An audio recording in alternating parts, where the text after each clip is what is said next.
Hello and welcome to episode 33 of the LiveFitNow Podcast. Thank you so much for joining me today.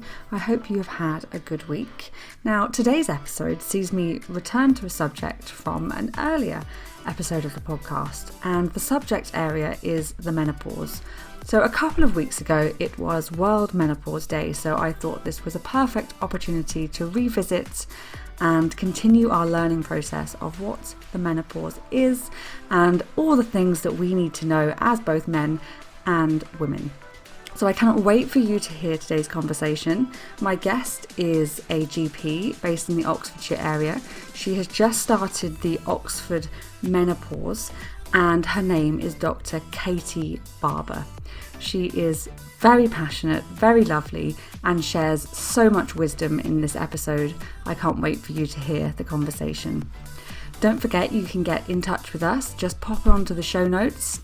Either contact myself or Katie directly. If you have any questions after the show, do not hesitate to get in touch. We would love to hear from you. So without further ado, here's the conversation. So I'd like to start by welcoming you to the LiveFitNow podcast, Dr. Katie Barber. So can you tell us a little more about your background and why you have chosen to specialise in women's health? Gosh, that's a endless question, Vicki. Basically, I had a passion for women's health at university. I really enjoyed the sort of gynecology, women's health aspects. And then when I became a GP, it kind of just fell into place because I had a real affinity with listening to women, particularly about gynecological problems and day-to-day issues. So I did quite a lot of extra training as a GP trainee, did my diploma in the Royal College of Obstetricians Gynecologist. I did some sexual health and family planning training. And then I kind of found my niche. I just really enjoyed it. And I was working in the John Radcliffe Hospital with some urogynecology trainees, for doing some urogynecology training, looking at women with prolapse and women who've got bleeding problems, ovarian cysts, things like that. And I got approached by one of the menopause specialists up at the John Radcliffe, and who said, "Are you interested in doing some menopause work?" A couple of years ago, probably about 3-4 years ago now. And that sort of then led to me doing a diploma in menopause and becoming a menopause specialist. And then I started running the John Radcliffe Menopause Service about 18 months, 2 years ago. And since then, it's really taken off. So I've launched a private menopause service. I'm involved in providing a community gynae service in Oxfordshire, which is launching in the next couple of months. And really it's just getting bigger and bigger and bigger. And the more women I speak to, the more I find that there are women out there that need help. And the idea is I'm just trying to help as many of them as I can, really. That's great. And why do you think it is a growing area? Do you think more people are asking for help? Do you think almost the more information that's being put out there, the more people want to know? Can you see any common themes as to why that might be? Yeah, I think there's lots of different reasons. I think menopause particularly was a bit of a taboo subject and people didn't like to mention it to anybody. And even their GPs, it was something that you just didn't talk about. It's a natural process. You should just deal with it. Nobody should make a fuss. But actually, a lot of women are experiencing menopause very early, and we're living longer. So, we live maybe half our lives, some of us, in the menopause, and it has such an adverse effect on our normal day-to-day function, relationships, work, life, family, that I think women have just become a lot more empowered, and there's a really strong voice among women to try and be heard, and also ensure that they get the right support. I think celebrities have had fantastic input in publicising, particularly the menopause. People like Meg Matthews, Zoe Ball, Liz Earle particularly have been key in getting menopause out there and really advertising it on the television and the radio, and hopefully women feel a lot more empowered to ask for help. I'm still quite shocked by how many of my GP colleagues have not had sufficient training on the menopause, because that's still an area where a lot of GPs are really lacking, and it's not their own fault. It's just they can't know everything about everything. So I'm involved in quite a lot of teaching of trainees and GPs now to try and get it out there. But I think if women feel so much more empowered to go and get help, they'll ask the questions, they'll push for specialist input and help, and try and source it themselves, which is why, I think women are really quite proactive now, and I think that's changed over the last 20 years, but more so in the last 5-10 years, that the publicity about the menopause has been key. And it's really lovely to see that it's become a specialist area and people are recognising it and realising that women need help. Yeah, no, I completely agree. And actually something I wanted to bring up was that point of almost, obviously there is undereducation from some GPs and nurses, and I've spoken to women before that probably don't get the detailed information and advice and support that they do need.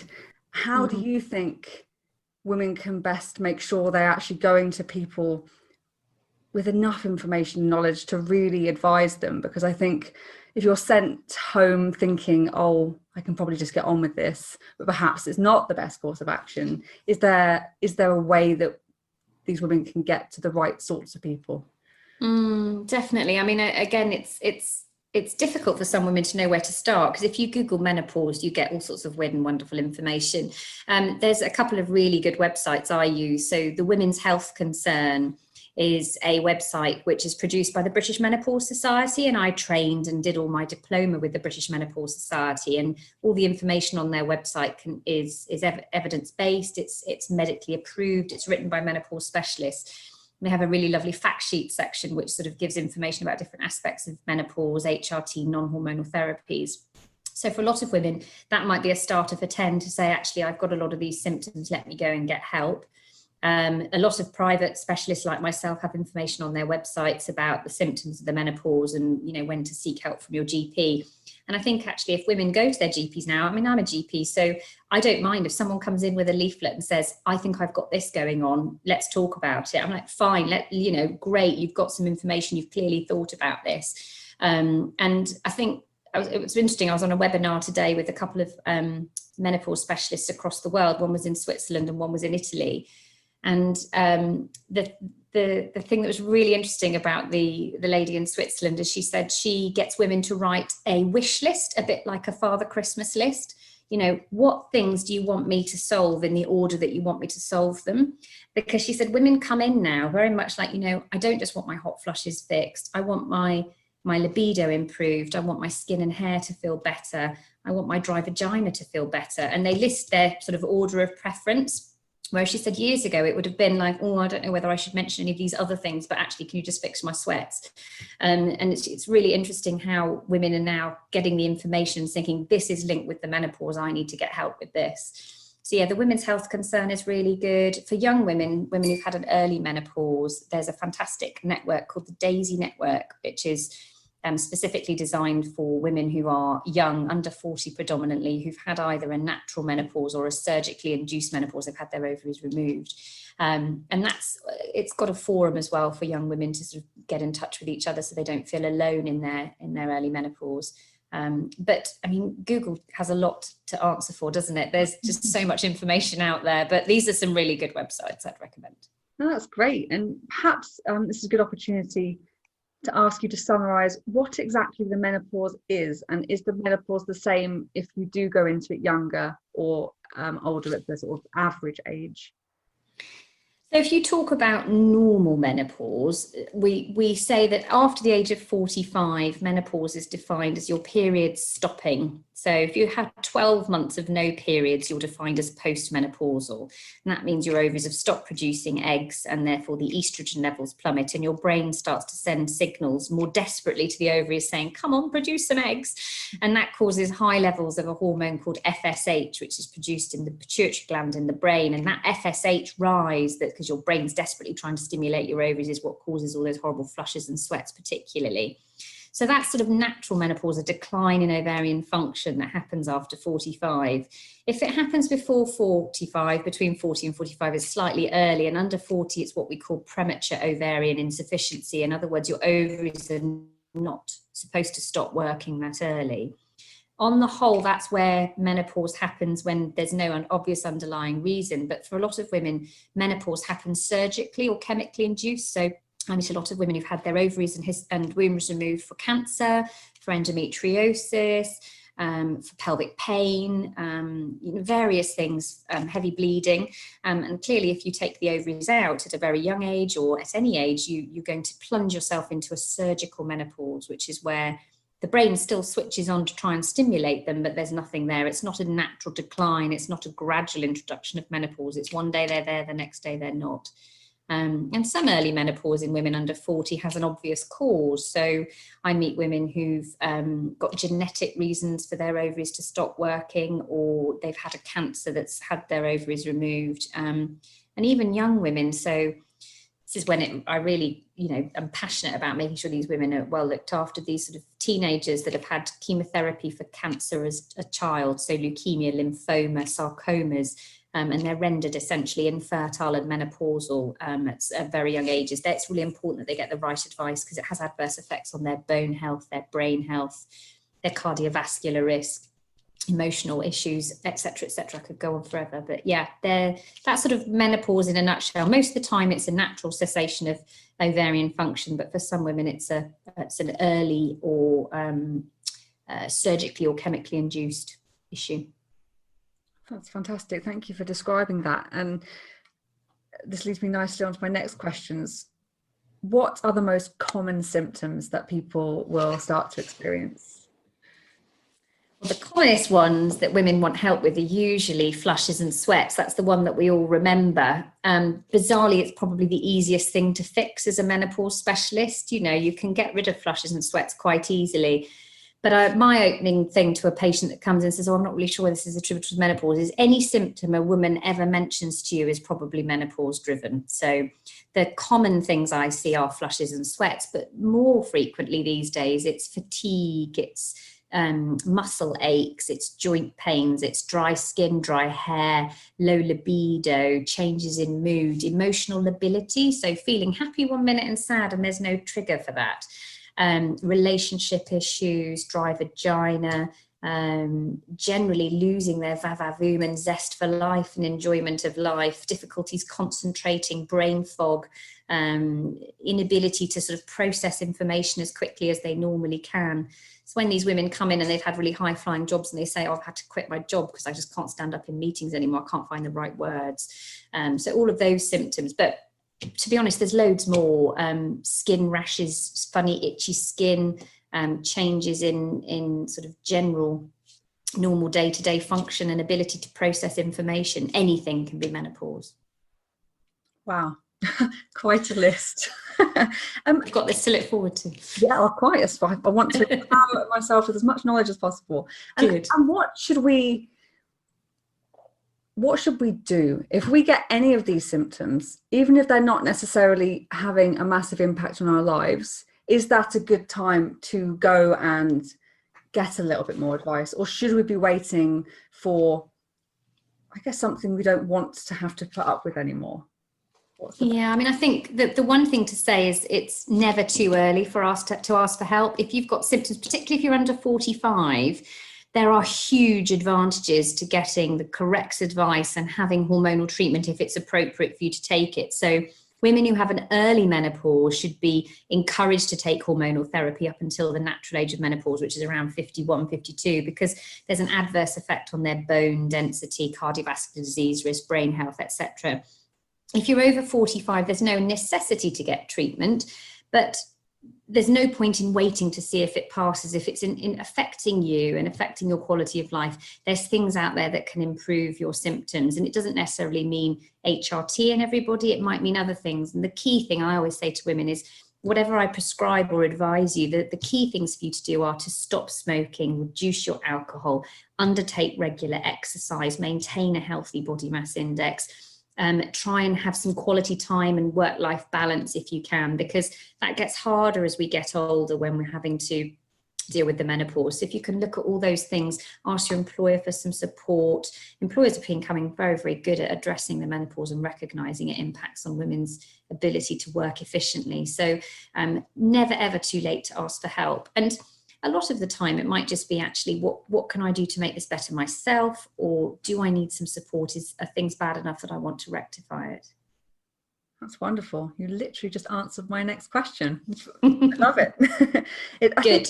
That's reassuring to know as well, because obviously it is something that all women are going to go through at some point. And I think people really hate the idea of losing control. And so as much as it's something that has to happen, it doesn't mean there aren't things that we as individuals can do to try and improve the situation.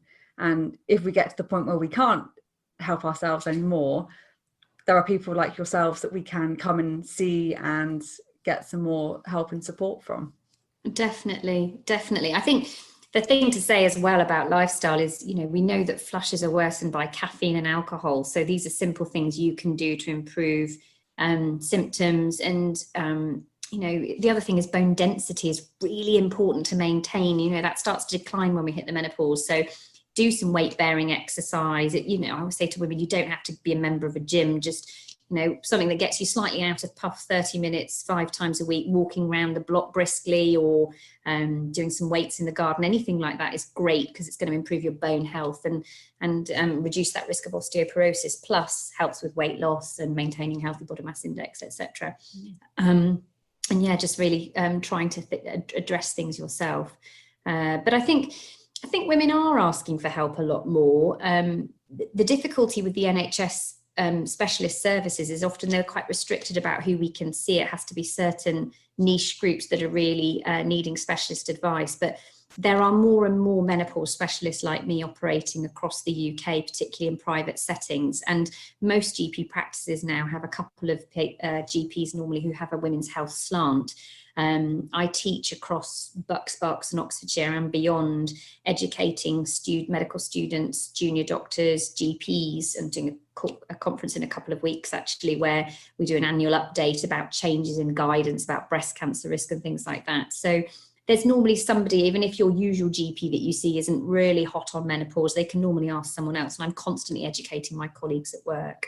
That's fantastic. Very promising for the future. The fact that more and more people are going to know more. A question between the NHS and the private: are there treatments that we can only get if we go to a private doctor compared to the NHS? The simple answer to that is yes. But the equivalents are available on the NHS. So in my private clinic, there's only one treatment that I offer privately that is just not available on the NHS. It's not licensed on the NHS, and that's a private testosterone therapy. It's marketed for women specifically. So it comes in a package that's designed to dispense the right dose for a woman, but the NHS hasn't licensed it. But we use an equivalent product that dispenses a similar amount that's used for men, but we use it for a woman. So the bizarre thing is that, this is a female product that's available, but yet we aren't licensing it. We're using a male product in women, but it does exactly the same thing. All the other options I use for hormonal therapy and non-hormonal therapy are all evidence-based, MHRA regulated, licensed on the NHS. These are widely available products. There's a few newer products coming through, certain treatments for vaginal atrophy and soreness, and they are currently often sort of county limited. So in certain areas of the country, your CCG, the prescribing authority, won't let you prescribe them, but they are licensed on the NHS, so some areas can get them. So it's a bit of a postcode lottery on some products, but on the whole, I ran a menopause clinic a couple of weekends ago, and every treatment I prescribe, I know I can prescribe in general practice on the NHS, so patients can get it from their GP if they want to. Yeah, that's great. Thank you for clearing that up. And with HRT, does that particularly address certain symptoms that you might get, or does that actually across the board hit lots of the symptoms you might be getting? On the whole, it pretty much fixes most of the symptoms. It's the gold standard for treatment because we know it's so effective if you get it right and prescribe the right treatment for the individual person. The only things HRT on its own, so we're talking about estrogen and progesterone, that doesn't improve the libido aspects and sometimes the mood and cognition and slow memory and fatigue and muscle strength. That's where testosterone really comes in. And it's great that it's been licensed by NICE in 2015 because we can use that alongside. And women often find the majority of their symptoms get better once their HRT is sorted, but then they need a little bit of testosterone. women who've had their ovaries removed, significantly affected by low testosterone levels, because we produce about 50% of our testosterone in our ovaries. And so when your ovaries are removed, then you really find that level plummets. Whereas women who have a natural menopause and their ovaries are just declining naturally, it's often less pronounced. So particularly for young women who've had oophorectomy, I do find I need to give testosterone as well as estrogen a lot of the time, particularly for those more subtle symptoms. And the improvements you get are quite subtle as well. But yeah, on the whole, HRT is a pretty wonder drug. Yes. Perhaps could you give a brief summary of what exactly HRT is? Sure. So most HRT products are derived from plant-based estrogen. So the real hormone we need after we've gone through the menopause is estrogen. That's what our ovaries have stopped producing. If you've got a uterus, you have to have a combination of estrogen and progesterone, because otherwise the estrogen can cause some abnormalities in the womb if you give it on its own. So if you've got a uterus, you have to have both hormones, but it's the estrogen that's really giving you the benefit. And most of the products that we see on the market now, the estrogens come from plants like soy or yams. And lots of people talk about bioidentical Hrt, and these are sort of more bespoke treatments that are made by some clinics that aren't licensed or regulated in any way, shape or form. So that's not the kind of therapy I use. I tend to use more sort of body identical Hrt. So these are, it's like the yam extract, but it's no different to what a normal ovulating woman would be producing. And we often combine that with some progesterone if you've got a uterus. If you don't have a uterus, on the whole, you don't usually need the progesterone element. It's just the estrogen bit. So it's really the three hormones. Estrogen and progesterone are the main issues with HRT, and then adding on some testosterone alongside, and not forgetting that HRT isn't just about pills, potions, patches, gels. It's all about vaginal treatments as well. So creams and pessaries to treat vaginal symptoms, because sometimes just HRT on its own isn't enough to address those. That's great. Thank you for that summary. And I was asked today by one of my clients actually, and she said, is there a test that could be done, a blood test or any other kind of test that it might be, to confirm whether you are or not going through the menopause, or is it purely based just on symptoms? There is a test, but it's not helpful in the majority of women. So in women over 45, there's no need to test. And I get so frustrated because I get even my GP colleagues checking FSH, the hormone level that goes up when you hit menopause. This lady can't be menopausal. Her FSH is normal and she's 51 and got terrible flushes. She's menopausal, just treat her. Because FSH can be normal. If you've still got some ovulatory function, you might just capture it at the time when it's normal. It can be suppressed in women who are using hormonal contraceptives. So you then check it and it's low and you think, oh, this isn't menopause, but actually it is. It's just that their contraception's suppressing it. The only time where it's really essential to use FSH testing is in women under 40, because you want to achieve a diagnosis of this premature ovarian insufficiency. And the guidance is we should be checking women under 40 twice, 2 readings 6 weeks apart. But I sometimes check it in women between 40 and 45 if I'm not sure, is this menopause, is there something else going on that's causing their symptoms? Once they're 45, there's no need to check. And a lot of women are worried about whether it changes, you know, if it's how high it is, does that tell me where I am in the menopause? And unfortunately, that doesn't happen either.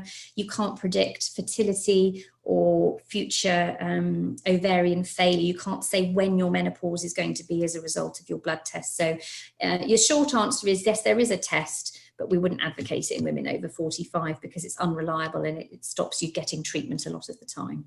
Yeah, of course. Are there any common things that are often confused between having the menopause or something else? Are there ones that you perhaps, if you get the symptoms but you weren't going to go to the doctor, it's best to, just in case it's something else?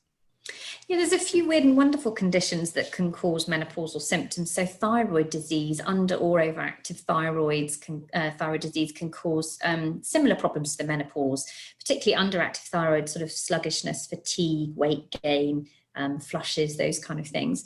There's also a condition, it's more rare though, where you have a little tumour in the brain that can secrete prolactin, which is the hormone we produce when we're breastfeeding. And that can often mimic menopause, because women often have their periods stop because it's like they're in a breastfeeding state.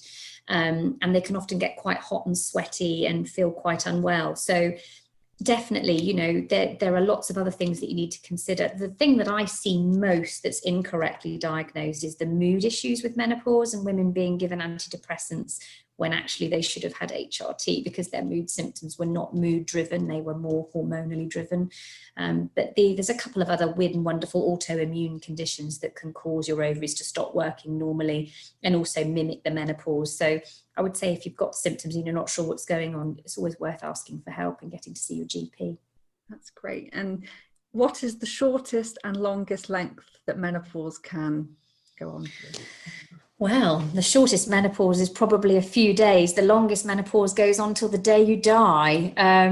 There was a really useful lecture last year at the British Menopause Society conference by a fantastic professor who was really extolling the virtues of HRT. And one of the delegates at the end said, you've really said that HRT is something to be celebrated and very little risk associated. When should women stop?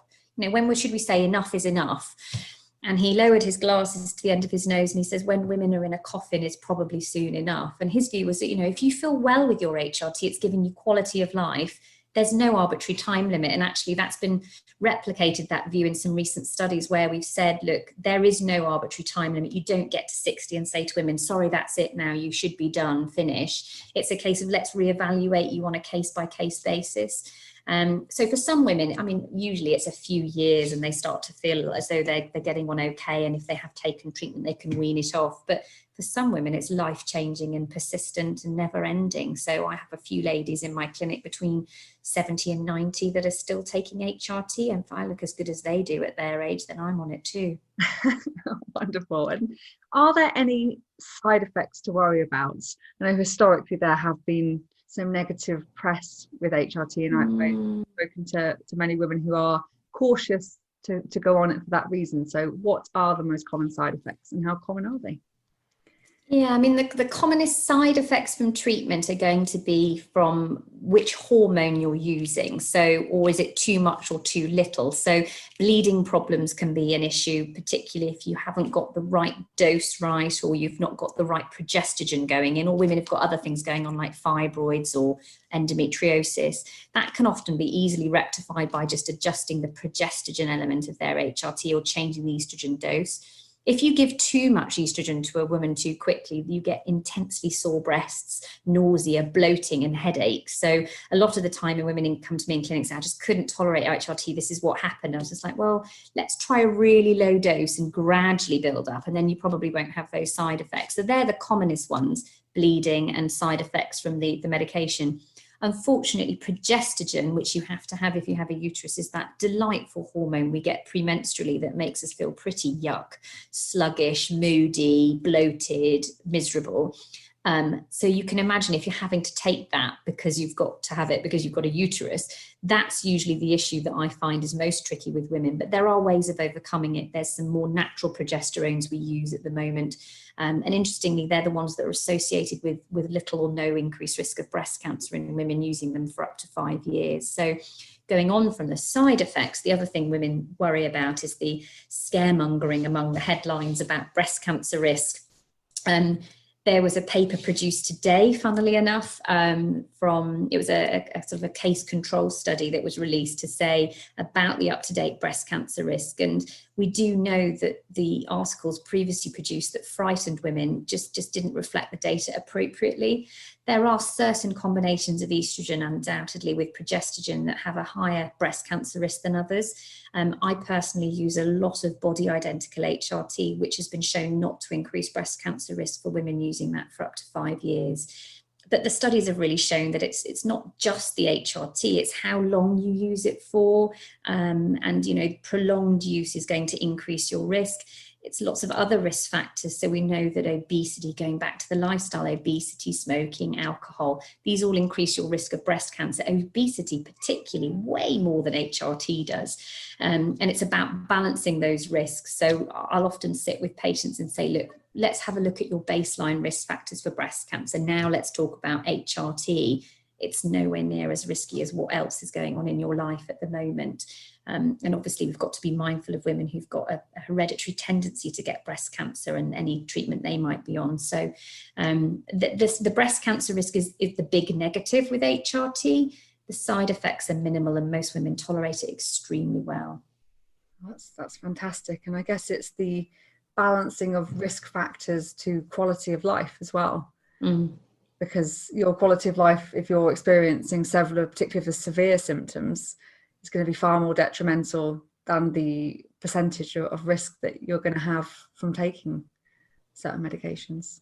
Absolutely. And I think the one thing I always say to women is that one of the biggest killers of women in Europe is cardiovascular disease. And HRT reduces that risk by up to 50% in women using it on and around 10 years of the onset of menopause symptoms. So that's the more risky thing not to protect yourself against sort of longer term. And HRT has such fantastic benefits for that, reduces the risk of diabetes, dementia, osteoporosis. I mean, the risk of having a fatal hip fracture as you get older is significant. So these are all things you're being protected against. So let's talk about the real benefits of HRT. And yes, there is a breast cancer risk for some women. And yes, it's important that we're mindful of side effects, but there are fantastic benefits to these treatments that often women aren't told about. That's excellent. They've heard it here. So are there any common myths linked to the menopause, or indeed any female health, if you'd like to bring it in, that you would like to debunk? Oh gosh, yeah, there's the bioidentical thing about the menopause, and women often come to me with these preconceived ideas of that I'm going to bespoke their HRT and give them lozenges and creams, and that is not licensed, not regulated, not evidence-based, not safe in some circumstances. So that's the first thing to say, is it's not better than anything we can prescribe that's regulated and licensed. What I prescribe is safe. I can back it up with data that shows its efficacy and its safety. So that's the first one, is, bioidenticals are not always what they're made out to be. The other myth about HRT is that the breast cancer risk, it's that headline of breast cancer, you'll get breast cancer if you have HRT. For a lot of women, that's not the case. If they have got breast cancer and they used HRT, it's not necessarily because they took HRT, lots of other risk factors. The other thing about the menopause that's an interesting one to debunk is women think that HRT is a contraceptive, and it's not. Unless you use a coil as part of your HRT tablets or patches are not going to stop you getting pregnant. And despite our best intentions in the menopause clinic, we've had a few unplanned pregnancies because women have just assumed that their HRT is a contraceptive. Some of them are actually delighted, even if they're older ladies, that are unplanned pregnancies. But yeah, that's a really common one. And even some GPs think HRT is a contraceptive, and it's not. So that's that one. The other one that we've sort of alluded to already is that you can do blood tests to tell how far you are through the menopause, and you just can't, unfortunately. The other one that's quite funny, really, from some women's perspective, and I have some delightful patients in my clinic who tell me intimate details of what goes on at home, and some women will say to me, "You're going to give me testosterone? Am I going to turn into a man now?" It's no, I promise you're not going to. We monitor it very carefully. It's really low doses. And a lot of the time, the changes you get are very subtle. I mean, some women will say, my libido is rock bottom, and am I going to feel like I'm 21 again? And I said, well, it's unlikely. You're not going to be running around after your partner in the bedroom as you would have done when you were young, but it should hopefully give you a little bit of an improvement. And for a lot of women, it's just that slight subtle increase that really makes life a lot better for them. Oh, that's excellent. Thank you. I'd like to actually go back to women that experience the menopause younger. Is it a lot harder for people to realize that is what they're experiencing? Like, are a lot of young women potentially suffering at home with certain symptoms, but it's not even popping into their head that could be an option? Are there any telltale signs? Do you think there are any ways that we can hopefully educate women younger to realize this is what's going on? Yeah, I mean, I'm really glad you've highlighted that, Vicki, because particularly World Menopause Day last week, that was one of the topical things they were mentioning about premature ovarian insufficiency. And a lot of the women that come to me with this diagnosis are found because they've been investigated for fertility reasons. They haven't managed to conceive, and then they found that they've actually got POI. Really, if you're under 45 and you've got any symptoms of the menopause, you should really be asking for help, twigging that this is not quite right, and go and get some help, particularly if you're having long gaps in between your periods, you're getting hot flushes and sweats, you're feeling more emotional, you're tired, fatigued, because these are the women that we really must ensure are given the correct treatment and advice to stop long-term risks from having an early menopause. But there are lots and lots of women out there who just say, oh, mum had an early menopause, I'm having an early menopause, it's just genetic. But yeah, really, really important. Under 40, absolutely, definitely get your GP to start the ball rolling with some investigations. This is all stuff your GP can do. Between 40, 45, ask for help. A lot of the patients in my clinic are these difficult early menopause patients who maybe are a little bit unusual and the GPs don't know what to do.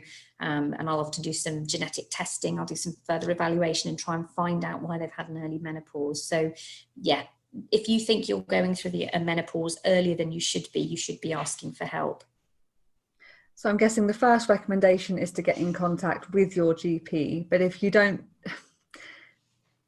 coming across perhaps the less open-minded GPs, shall we say, is the next best place to start looking on some of those websites you mentioned earlier, or trying to find a local private clinic like yourself? Absolutely. I mean, the British Menopause Society has on their website and the Women's Health Concern website a Find a Specialist section, and that lists every registered NHS and private service in the UK that has affiliation with the British Menopause Society. As a British Menopause Society recognised menopause specialist, I'm listed on there in an NHS clinic capacity and a private clinic capacity. So the specialists on that website are all accredited. We've had training, we know what we're talking about. We use evidence-based medicine, we're not just setting up on our own. And that's a really good starting point for some women. Plus, those websites contain all the information to really arm women with the information they need to go and challenge their GP if they're not getting the answers they want. See another GP. You know, most GP practices have got lots of different doctors in there. And if you happen to find one that doesn't really know very much, but someone else in the practice does, then that's your key to try and get some support. But I take self-referrals. I don't insist on a GP referral. You can just ring and email my service and get yourself booked in. And in fact, that's all the referrals we've had so far, of just women finding me online and then saying, please, can I come and see you, please? Are there any reasons that you wouldn't prescribe HRT if a woman is in a particular circumstance that you would say no, essentially? Yes, there are. So we really don't advocate women having HRT if they've got a history of breast cancer, because the majority of breast cancers are estrogen responsive, so they're stimulated by estrogen. So a question I'll often be asked is, but I had breast cancer 5 years ago and I'm told it's gone. Why won't you give me HRT? Now, when you've had treatment for breast cancer, the idea is that you eliminate as many abnormal cells as you can, often with chemotherapy or radiotherapy after any surgery. There's always that small risk that a stray cell is left behind, and the majority of women, our immune systems just keep that stray cell at bay and it doesn't ever cause us a problem. But if you then feed that stray cell with estrogen, that's when the risk of recurrence occurs. So it's really not a good idea for women with breast cancer to have HRT. And often women will say, but my tumour wasn't estrogen receptor positive. And there's still some evidence that you can have a secondary tumour that then is estrogen driven if you've had that first history. So certainly breast cancer, not a good idea. The other tumours that are very hormonally driven are uterine, endometrial tumours, tumours of the womb. And they are estrogen driven as well. Women with very, very early womb cancers, so what we call grade 1A, it's tiny, tiny abnormalities, they can still have HRT in the majority. There's the odd exception, but on the whole, they're okay. But more aggressive uterine tumours, again, for the same reason as recurrence risk in breast cancer, we would say, no, that's not ideal. But even women with ovarian cancer, vulval, vaginal cancers, bowel cancers, they can have HRT. We would never start HRT in a woman who had abnormal bleeding that hadn't been investigated, or a breast lump that hadn't yet been investigated. Obviously, if you tell me you're pregnant, I'm not going to give you HRT. Having said that, common question is, I've got premature ovarian insufficiency. My period stopped 4 years ago and I'm going for fertility treatment, so I can't have HRT. No, you should have HRT until you have your fertility treatment. And often the fertility team will give you far greater hormone doses than HRT gives you. So being pregnant is a contraindication, but not pursuing fertility treatment if you've had an early menopause. There's a few other weird and wonderful conditions. So autoimmune things that maybe make the choice of HRT slightly more difficult. If you've had a recent heart attack or a stroke or a recent onset blood clot in the leg or lung, you should wait till everything's stabilized. So often we say wait 12 months after a heart attack or stroke, optimize your risk factors for further events. So stop smoking, minimize alcohol, weight, cholesterol, blood pressure, all the other things. And then it would be safe to either restart or initiate HRT. But a lot of women will come to me because they've been told they can't ever have HRT because they've had a DVT, a blood clot in their leg. But they just can't have a tablet form of estrogen. They have to have it in a patch or a gel because then it doesn't increase their stroke or thrombosis risk. So yeah, there are a few situations, but there's not that many. There's a lot of women out there who could benefit from HRT. So a story that I have been shared, a lady went to see their specialist nurse and they were told that they couldn't go on it because of them being slightly overweight. Is that... I'm really glad you gave that response because I thought that might be the case. I know you can't give individual, obviously, response, but I was skeptical to think that would necessarily be true. It's so frustrating, this, because you think, oh, these poor women out there that are just being declined these treatments that could make them feel so much better. So if you have a body mass index of over 30, so technically that's in the obese category, you shouldn't really use oral estrogen tablets because that significantly increases your thrombosis risk, which is already increased if you're overweight or obese. But you can have a patch, you can have a gel. I have women in the clinic with BMIs of 40, 50. They can still have HRT. I just wouldn't give them a tablet because that would be not advisable with their higher stroke and thrombosis risk. But yeah, body mass index under 30, pretty much anything is okay orally. Over 30, gels and patch forms of estrogen. It's the estrogen component that's giving you the majority of that thrombosis risk. There are some of the progestogen elements do increase your thrombosis risk as well. So again, with overweight women or obese women, I tend to steer clear of the more thrombotic progestogens, we call them. But there's lots of other choices. And so, yeah, the world is your oyster. There's loads of options. Don't feel because you're overweight you can't have HRT, you can. Well, that's wonderful and reassuring, and I will certainly pass on your details to Good. Yes, do. What's my next question? What do you think the biggest issue that we face in regards to menopause in the future?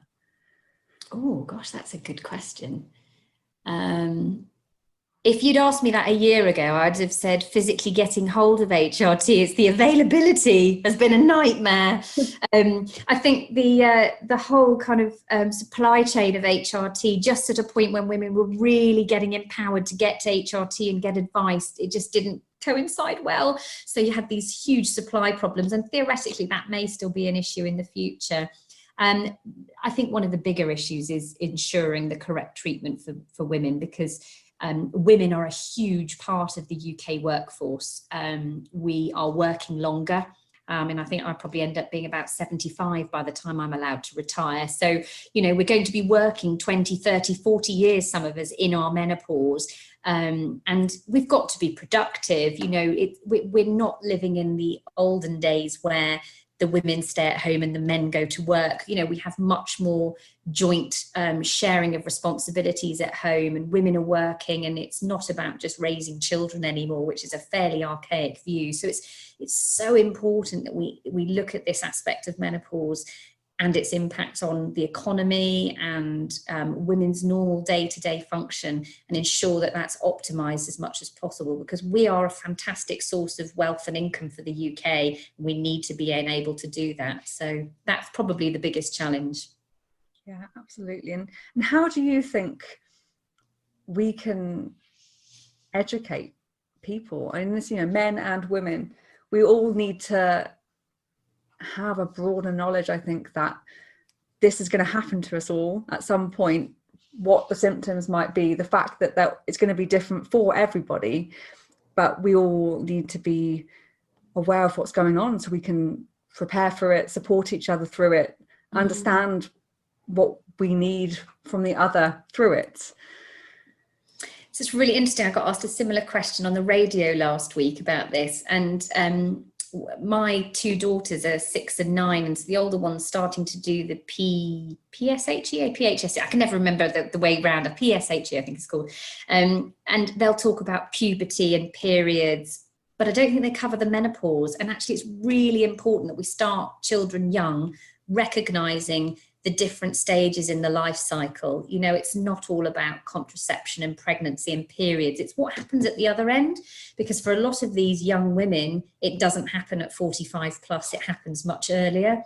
And they need to know that that is going to happen to them at whatever point it does. So bringing that education into the classroom is really vital. I mean, my children, I think, probably get bored of me talking about the menopause because they know exactly what's going on, even at such a young age.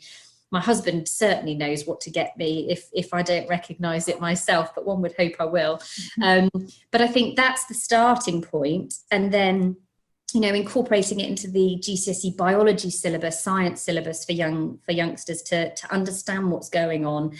And more through the sort of the medical side of things is I'm very passionate about trying to train medical students. So when I was a medical student, the menopause, I can't even remember if there was a separate lecture, but I now do a lecture with every gynecology group that come through the Oxford Medical School. I do that every 8 weeks to try and get them sort of really familiar with what's going on at menopause. And the same applies to postgrad training. Get the GP trainees, get the O&G speciality trainees coming through and really knowing what they're talking about. They say, you know, if you're a gynecologist and you're going to do a hysterectomy, oophorectomy on a woman, you need to know what to recommend to that woman about HRT, but so many of them just don't have the training. So yeah, start at the beginning and really expand it through. But I would love to see menopause on the syllabus in schools. That would just make my day.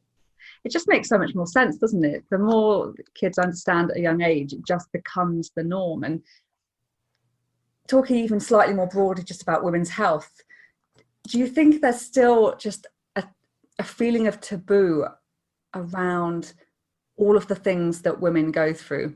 And also obviously bearing in mind that men are going through their own changes throughout their lives. Do you think, how are we going to hit the people that are already past school? So hopefully, fingers crossed, they start to educate the kids, but how are we going to try and integrate these conversations to become more normal in our societies? Because we can't let these decades of people just bumble on and almost feel embarrassed by it all from both sides, because it really is, it's so natural, but yet not quite accepted yet. But do you think this is just going to take time? I think it is going to take time, but I think there's lots of different ways of improving women talking about these problems. The first is from the medical aspect, is just ask the question. You know, I can remember so many times those patients with the hand on the door about to leave the consulting room, and they've come in and they've asked you about something that's pretty simple, like a medication review, and then they really want to talk about vaginal dryness or their prolapse or their incontinence. And they're just about to put their hand on the door. Do you know anything about incontinence or prolapse, doctor? Well, yeah, come and have a seat. Let's talk all about it. And the more you make women feel this is a completely okay thing to talk about, the better. So, you know, the more publicity we can do, the more things like this, Vicki, that we can really reach women online. I mean, thank goodness we've got the internet these days, because women can look at YouTube and podcasts and webinars and you name it. And actually, COVID, in a way, has done us a favor with a lot of this, because women are actively using IT for work and then exploring all these other aspects. So that's fantastic if they can learn online about the things they need to do. But it's also, you know, as a GP, just make sure you ask that question. Are you all right? Is there anything else going on? A lot of the time, when I get women in for either contraceptive or HRT reviews, I'll do the simple things like bleeding and flushes and sweats, but then I'll say, is everything okay? Is your vagina happy? Is it dry? Is it sore? Is sex painful? And then all of a sudden they'll sort of look at me sometimes and say, gosh, no one's ever asked me that before. Actually, it's a real problem. You know, my husband and I relationship is really falling apart because it's just not comfortable. Okay, well, let's have a chat about that. Can we examine you? Let's see what's going on. I think the cohort of women 60 plus are still a little bit embarrassed about talking about it, and particularly with things like incontinence, pelvic floor issues, prolapse. It's often you opening that conversation, or them saying, how can I get incontinence pads, doctor? And then you have to explore it a bit more. But yeah, internet, amazing resource. Yeah, I mean, I'm also thinking that some of those issues are very common issues that are being experienced from women actually from quite a young age, often post giving birth. I am saying absolutely from other people's stories rather than my own to fully understand. But I appreciate that. I think a lot of things, again, perhaps aren't discussed with some of the realities, what actually carrying a baby, giving birth, and after that, what it actually does to our bodies. I think sometimes we just think about wanting a baby, having a baby, suddenly it's there and then we move on. But actually there's a lot of things happening to our bodies that perhaps we're not expecting and perhaps don't want to talk about. Absolutely. I mean, the core question I ask at the postnatal check at 6 weeks with women, once I've talked about how they're getting on and how life is and mood and usual things, is, how is your bladder control? How are you working? Is everything okay? Are your bowels okay? It's embarrassing to talk about. And on the whole, women will say, oh, it's fine. Are you in control? Are you doing exercises? Are you making sure you're strengthening your pelvic floor? Because even women who have elective cesareans, planned cesareans, just carrying a pregnancy to term, it can have significant adverse effects on pelvic floor strength. And you need to be asking the question then, because if they're really young and fit and healthy, they can do so much to try and improve things for years to come. But even then, I recognise women who are really struggling, who've had severe pelvic floor damage from birth, from traumatic childbirth, that then needs input, but they're too frightened to mention it. So it should be a core part of the standard postnatal check, is what's going on with your pelvic floor and your bladder and bowel control. But I think our generation particularly are quite vocal about it, and on the whole are pretty good, but we still need to ask it. There's going to be women over the decades who just won't mention it. It's too embarrassing. I don't want to talk about the fact that I leak when I cough and I leak when I sneeze, and I have to wear pads even though I'm 25 and just had my first baby. So definitely asked about it.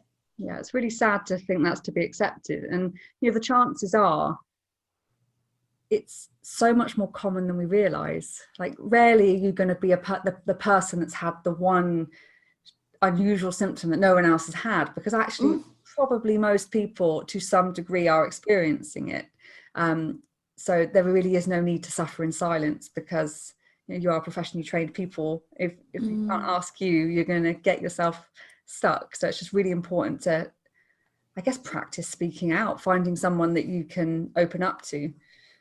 I think a lot of women now are getting quite a lot of help from postnatal groups, and it's less so since we've been in this pandemic, because that face-to-face interaction has maybe depleted somewhat. But I know personally, when I had my two daughters, I was enrolled in sort of childbirth classes and postnatal groups and met a lovely group of women. And I mean, I shared all sorts of things that I probably wouldn't have even shared with my husband at those sessions where you're sort of jogging a baby up and down, trying to get them to settle while trying to eat a piece of cake and drink a cup of tea at the same time. But that shared experience of, do you get this? Is this normal? Oh, no, I get that as well. Oh, I get it too. And, oh, maybe I should go. Oh, well, I spoke to my GP and I'm doing this, and this. Oh, well, I'm going to go and speak to my GP and get help. Well, I'm going to mention it to the health visitor or the midwife and see if I can get some help. And it just sort of cascades from there, doesn't it? That you've got, I'm not alone in this. There is someone else that can help me. And this is not just for me. There's other people suffering. So yeah, anything like that, just ask for help, really, because it's embarrassing often, isn't it, to start the conversation with somebody, and particularly if you've never met them before. But hopefully you'll get the right outcome on the whole. Yeah, absolutely. Strength in numbers, for sure. And this is a question I like to ask everybody. It's a big one, so it can be a personal or a purely professional answer. But what inspires you? Oh, there's so many things. I think the thing that's inspired me the most Are you talking about in life or just on a day-to-day basis? Anything? Anything, yeah, anything you like. So my mother died very early, in her early 60s, from breast cancer, and bless her, she never saw me qualify as a GP, get married. She never met her grandchildren. And I always remember her saying, because I'm the only medic in the family, if you can make someone's life better from something you advise or recommend, then you're going to be a good doctor. And I think knowing that sits at the back of my mind. And I think every consultation I go into, if at the end of that consultation, even if I haven't fixed the problem, but I've listened to that person and that they feel they've had my time and my expertise and that they feel they're cared about, I'm probably doing a good job most of the time. So that kind of, my mum probably inspired me the most to get where I am. I've got a fantastic partner and family that really helped me on that even more. And seeing over the years other specialists and people who've really driven the women's health field and given me the sort of encouragement to do what I want to do has been influential as well. But I think probably my mum was the real factor behind that. Oh, so lovely. And that's one of the most powerful things you could possibly have to drive you forward. And actually saying that, something that interests me is how important do you think communication is when it comes to your job? And do you think the relationship between a patient and a GP really does come down to be able to build that relationship and to be able to communicate with one another? God, I mean, it's the top priority really for a GP to have as in their skill set is good communication skills. It doesn't matter if you don't always know the medicine, because you can say to somebody, this is an area I don't feel completely confident about. I think I know what's going on, but I'm going to ask a specialist for help. But if you communicate that lack of understanding with the patient and say, I'm going to go and ask someone who knows a lot about this because I don't, they'll completely appreciate your honesty. But if you try and say to that patient that you know what's going on when you don't really, the whole thing falls apart. And the reason patients complain and the reason patients get frustrated is predominantly poor communication. They haven't been told what's going on. They don't see the full picture. And there's just a misunderstanding about what's going on. If you're blatantly honest and say, this is why I'm advising this is the rationale, this is what I think's going on, or I don't know and I'm going to go and find out and then I'll get back to you. It's so much better. And when you see communication done really, really well from your colleagues, or you're doing it yourself, or you see a hospital specialist communicating well, you just think actually you're providing fantastic care for that patient, because they're completely on board with what's going on and they feel that they can then help themselves. Whereas if they have no idea why you've given said pill, potion, whatever advice, they're not going to engage with you. They're not going to take responsibility, and they're just going to get frustrated and feel that you're not doing your job properly. So it's the most important thing skill-wise to have as a GP. And when I do teaching sessions, I constantly say to these trainees, it doesn't matter if you don't know the Krebs cycle inside out and the pathology behind pancreatic disease. If you can take a history from a patient and communicate what you think might be going on and make a stab at where you think we should go with this management plan, you're going to be halfway there. But be nice to the patient, listen to them, understand their concerns, and then try and address them. And that's all we need to do in general practice. It's really, really important. And there are lots of people out there who aren't getting that because of various reasons, time pressures, difficulty accessing their GP, miscommunication, and particularly with the COVID crisis is that lack of face-to-face contact, which we all crave because it's what makes our job so much more enjoyable.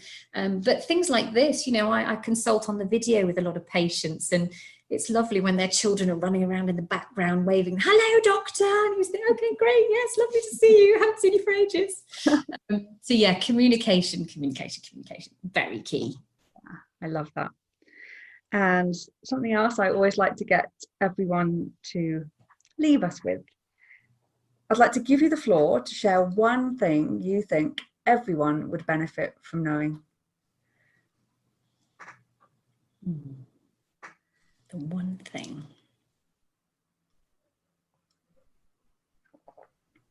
Oh gosh, there's so many, Vicki. I don't know which one to pick. It can be an extended paragraph, it's fine.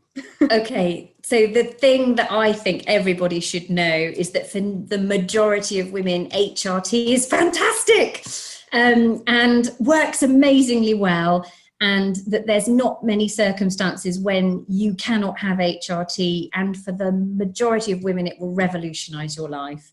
So don't be scared to try it.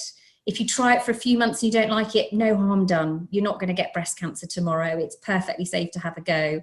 But actually, don't suffer in silence, because there's so many fantastic options out there that can make your life significantly better. Thank you. That was fantastic. And if any of my audience would like to get in touch with you or follow you, where can they find you? And I'll pop it all in the show notes. So I have a website, which is oxfordmenopause.com, which is my private website. I am also on Facebook as Oxford Menopause and Instagram as Oxford_menopause. So you can follow me on there. I'm also on LinkedIn as Dr Katie Barber. So we'll accept people on LinkedIn as followers as well. I'm just quite new to the social media and putting myself out there. My husband is my kind of IT comms guru.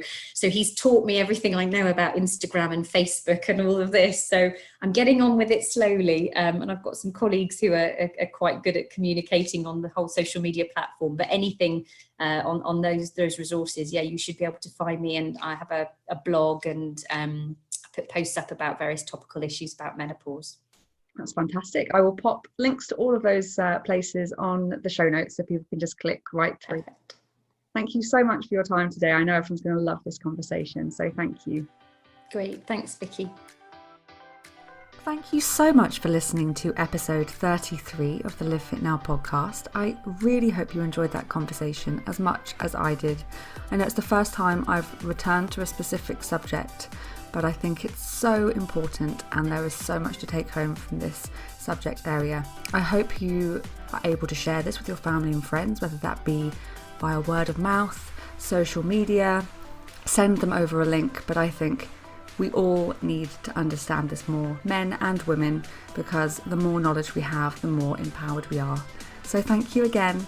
I would love to hear from you. Don't forget you can email me directly, hello@livefitnow.co.uk, or follow us on any of our social medias by clicking through the show notes.